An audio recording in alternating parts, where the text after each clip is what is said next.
दोस्तों अभी के समय में सुजलोन एनर्जी हमें करेक्ट होता हुआ दिखाई दे रहा है, लेकिन सुजलोन में ये जो हमें गिरावट होते हुए दिखाई दे रही है, सिर्फ और सिर्फ सुजलोन में ही हमें गिरावट होते हुए नहीं दिखाई दे रही है। ऑलमोस्ट हर एक पेनी स्टॉक में अभी के समय में हमें गिरावट होते हुए दिखाई दे रही है, क्योंकि इसके पीछे के कारण हम सभी लोगों को समझना बहुत ही जरूरी है। अगर आप एफआईआईएस के डेटा को देखोगे दोस्तों, तो काफी सारे पेनी स्टॉक में एफआईआईएस ने अच्छी खासी खरीदारी करके रखी थी, लेकिन यहाँ पर नवंबर के बाद से एफआईआईएस हमें लगातार सेलिंग पे सेलिंग करते हुए दिखाई दे रहे हैं। यहाँ पर देखो दोस्तों, दिसंबर, जनवरी, फरवरी 3 महीने का अगर आप डेटा को देखोगे दोस्तों, तो लगातार एफआईआईएस हमें बिकवाली करते हुए दिखाई दे रहे हैं। दिसंबर के महीने में ऑलमोस्ट 14 करोड़ का हमें बिकवाली करते हुए दिखाई दिया एफआईआईएस। जनवरी के महीने में ऑलमोस्ट 41 करोड़ का बिकवाली करता हुआ दिखाई दिया एफआईआईएस, और यहाँ पर फरवरी के महीने में ऑलमोस्ट हमें 11 करोड़ का बिकवाली करते हुए दिखाई दिया है एफआईआईएस के द्वारा। तो यहाँ पर एफआईआईएस जो इतना जमकर बिकवाली कर रहे हैं, इसका इफेक्ट डायरेक्टली हमें सुजलन एज वेल एज कई सारे पेनी स्टॉक में दिखाई दे रहा है। बहुत सारे पेनी स्टॉक में हमें एक अच्छा खासा करेक्शन होता हुआ दिखाई दे रहा है, और सुजलन भी देखा है तो इसका शिकार होता हुआ दिखाई दे रहा है। सुजलन में भी कोई तेजी बनते हुए हमें नहीं दिखाई दे रही। अच्छा क्वार्टर रिजल्ट आने के बावजूद भी सुजलन में हमें कोई भी तेजी बनते हुए नहीं दिखाई दे रही, क्योंकि एफआईआईएस जिस तरह से बिकवाली कर रहा है, ये स्टॉक हमें संभलता हुआ नहीं दिखाई दे रहा है।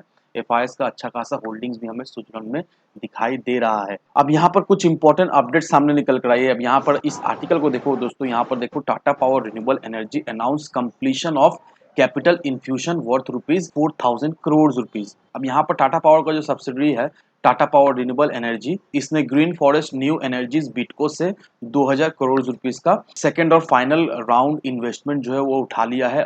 और इस राउंड ऑफ इन्वेस्टमेंट के तहत टाटा पावर रिन्यूएबल एनर्जीज ने 20 crore compulsory convertible preference shares, that mean CCPS, जिसका फेस वैल्यू 100 रुपए का है, 2,000 करोड़ के अगेंस्ट में ग्रीन फॉरेस्ट को दे दिया है प्रेफरेंशियल बेसिस में। अब ये जो फंड टाटा पावर के द्वारा रेस किया गया है, इस फंड को टाटा पावर जो है वो अपने solar as well as wind और हाइड्रोजन जनरेशन एसेट को स्केल अप करने में लगाएगा, साथ साथ सोलर सेल्स और सोलर मॉड्यूल्स मैन्युफैक्चर करने में लगाएगा। तो बेसिकली इसके वजह से ये फंड रेस किया गया है टाटा पावर के द्वारा। अब रहा सवाल ये कि ये आर्टिकल मैं आपको किस लिए दिखा रहा हूँ। ये आर्टिकल मैं आपको इस वजह से ही दिखा रहा हूँ कि ये जो फंड रेस टाटा पावर ने किया है, इससे डायरेक्टली इनडायरेक्टली देखा जाए तो हमें सुजलोन को भी बेनिफिट मिलता हुआ दिखाई देगा। अब कैसे बेनिफिट सुजलोन को मिलता हुआ दिखाई देगा, इसे भी हम लोग बस समझ लेते हैं। तो हम सभी लोगों को भले भांति मालूम ही है कि टाटा पावर सुजलोन एनर्जी का क्लाइंट है। टाटा पावर से सुजलोन एनर्जी को अच्छा खासा हमें ऑर्डर्स मिलता हुआ दिखाई देता है। अब ये जो फंड रेस किया गया है टाटा पावर के द्वारा सोलर सेल्स, विंड और हाइड्रोजन जनरेशन को स्केल अप करने के लिए, इसका देखा है तो कुछ एक ऑर्डर का हिस्सा हमें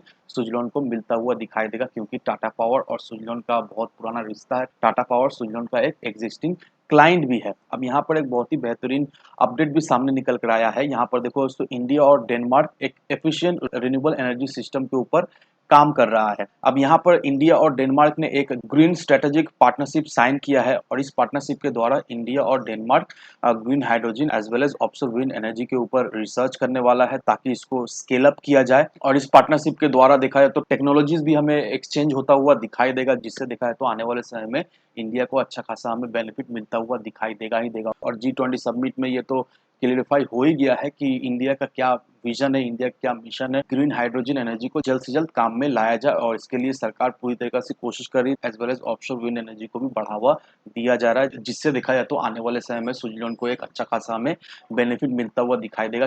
क्योंकि देखा जाए तो इंडिया में सुजलोन एनर्जी एक रिनाउंड कंपनी है। सुजलोन एनर्जी का सर्विसिंग बिजनेस भी बहुत ही बेहतरीन चल रहा है, और जैसे जैसे प्रोजेक्ट्स में डेवलपमेंट होगा, जैसे जैसे नए नए प्रोजेक्ट्स आएंगे, आने वाले समय में सुजलोन का ऑर्डर बुक भी हमें मजबूत होता हुआ दिखाई तो देगा ही देगा। तो अगर आप लोग सोच रहे हैं सुजलोन में इन्वेस्ट करने का, और ये गिरावट देखकर आप घबरा रहे हैं, तो सलाह यही रहेगी कि आप बिल्कुल ही घबराइए मत। अगर आप सुजलोन में इन्वेस्ट करना चाहते हैं तो लॉन्ग टर्म के नजरिए से इन्वेस्ट करके रखिए। मिनिमम 4 से 5 साल के लिए अगर सुजलोन में आप अपना इन्वेस्टमेंट करके रखते हैं, तो नो डाउट सुजलोन जी आपको एक मल्टीपल रिटर्न तो देगा ही देगा। तो इन सारे फैक्टर को कंसिडर करो, उसके बाद ही अपना एक इन्वेस्टमेंट डिसीजन लो। लेकिन दोस्तों, मेरी आपसे एक ही विनती रहेगी कि विदाउट एनी डिटेल रिसर्च के बिना कहीं पर भी इन्वेस्टमेंट ना करें। वीडियो अगर आपको पसंद आए तो लाइक सब्सक्राइब जरूर करना।